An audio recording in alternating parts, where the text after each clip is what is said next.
83 mingga polnotsенный 3 xonali kvartiramiz Rudoy ko'chasida sotuvga chiqqan. Hozir bizlar mehmonxonada turibmiz. Mana shunaqa kattagina mehmonxona bo'lyapti.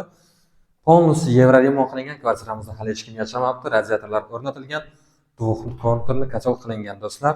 Ana endi boshqa xonalarni ko'ramiz. Mana bu yerda bizlarda kattagina prixoshka bo'lyapti. Mana bu yerda esa bizlarda bolalar yotoqxonasi bo'lyapti. Bolalar yotoqxonasida ham kravat o'rnatilgan, pardalar qilingan. Do'stlar, kvartiramizning kadastri bor. Bir kun, 2 kunning ichida afrozlab olishingiz mumkin. Bu yerda esa bizlarda kattalar yotoqxonasi bo'lyapti. Kattalar yotoqxonasida ham kravat, tumbuchka, shifonyer, sirmolar o'rnatilgan. Televizor ham qilingan do'stlar. Mana bu yer esa bizlarda oshxona bo'lyapti. Oshxonamizda ham kuxonniy garnitura, stol, xolodilnik, gazli plita, vытяжкалар o'rnatilgan do'stlar. Va mana bu yerda birinchi sanuzul bo'lyapti. Kvartiramizda ikkita sanuzul joylashgan. Mana bu yerda ham prixoshkada prixoja mebel va ukolog qo'yilgan. Mana bu yerda ikkinchi sanuzul joylashgan kattagina.